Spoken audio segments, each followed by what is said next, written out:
Jared Polin, FroKnowsPhoto.com, and in this video, I want to show you what I would be taking on the road to do a video shoot of bowling, or honestly anything for that matter. And guess what? I actually have a bowling show called Born to Bowl, and it's out right now on HBO and HBO Max. If you haven't checked it out yet, please go and do that. If you have checked it out, please leave some comments down below with what you think of the show so far. But I'm going out and I want to show you what I'm taking and why.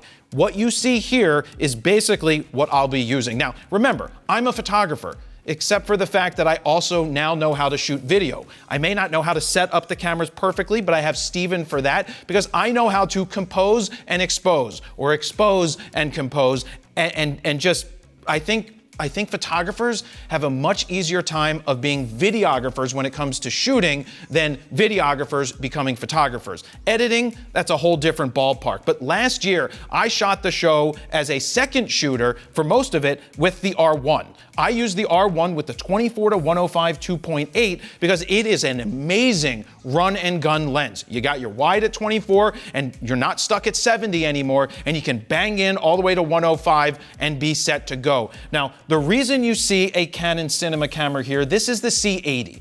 I asked Canon to send this out because the C80 is obviously from the cinema line. It has a built-in ND filter, so there's 6 stops of ND built into it, and it has a fan, so it will not overheat. With that being said, the R1s last year did not overheat on me, but I like to take 2 of them just in case. If you're gonna shoot at 120p a lot, yeah, that's gonna make your camera overheat a lot quicker, but thankfully I was able to get through all of the shoots without overheating because the years before I used the R3 and that thing overheated over time, and once it hit that threshold, it made it much harder to continually go. So I asked for the C80 because it has the built-in ND and the fan. It's a little beefier, but I like the ability to add the monitor up here, have a top handle so that I can shoot more like I'm a cinema shooter. I know it's bigger and it's a little heavier, but it might give me a better result. One of the issues with this is that it uses SD cards and not CF Express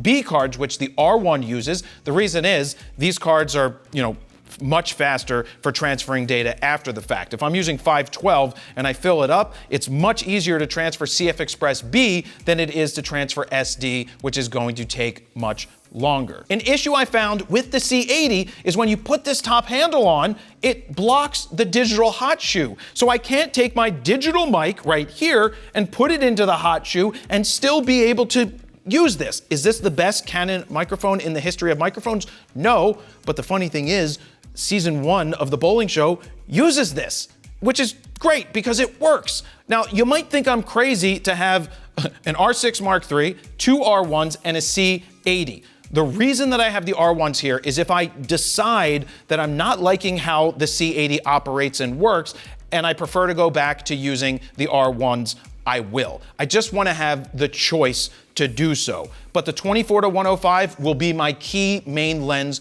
that I will use. The 70-200 will allow me to go down lane or to pick off tighter shots where I don't have to get as close, or where 105 is just a little short.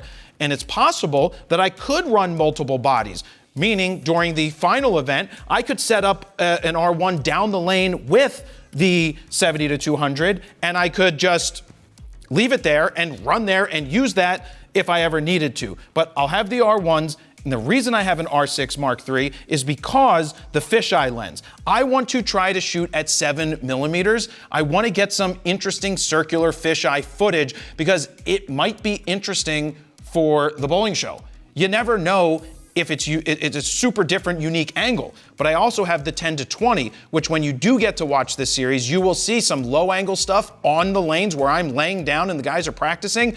I'm using a 10mm to do that. It allows me to get up close and personal, but stay wide and get shots that other people just can't get, that I'm able to get because the players, when they're warming up, know that I'm there and they're totally cool with it. So these are the 4 lenses that I'm taking. I'm gonna live on the 24-105 for like 80% of what I shoot, pick some stuff off when I want to get those detailed shots with the 70-200, play around with the 10-20, and of course play around with the 7mm circle. And this is really all I need. It will come in handy to have this monitor up top. This is an Atomos monitor. It makes shooting much easier, but I still like putting my eye up to the viewfinder. But for those super low angle things, being able to use the Atomos right here makes it so much easier to see what I'm trying to capture. Now I'm gonna show you some of the accessories that I'm taking, because you need a lot to make all of this run.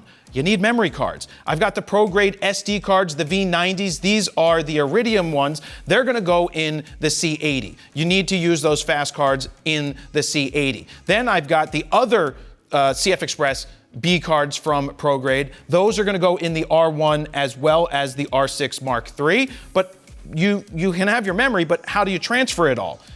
Well, this is a CF Express A card reader. I bring this because the other shooter will be using a Sony, and this is a super fast card reader from ProGrade. Then I have my CF Express B card reader. Then I have a 4 terabyte SSD for backing up footage. I also have a micro SD and SD card reader to offload the footage from the C80. And I also have a 16 terabyte ProGrade that I can use for backing up footage as well. You can never have too much storage to back things up. I have ND filters for when I'm using the R1 because they do not have ND built in, but the C80 does have ND built in. We've got a digital microphone to go in the hot shoe in case I just want to capture other audio and use it when I'm not using a viewfinder or using the monitor. Extra batteries for monitors. We've got these Rode microphones. This is for if I need to do my own photo news fix while I'm traveling. I will set it up on this with my iPhone, write a script, read it off of the iPad, or sorry, read it off the laptop, and these are just really good to use on the road. And if I ever need, no pun intended, good to use on the road, but I also have a second set which will allow me to plug into a camera if I just so happen to want to interview someone while I'm away. I can do that with multi-channels with this little bad boy right here. Can never have too many cables just in case an HDMI cable goes bad. Some think tank bags. I love my belt pack. I'm always wearing this to have extra batteries, extra media, and it's also a great place to rest the camera when I'm shooting.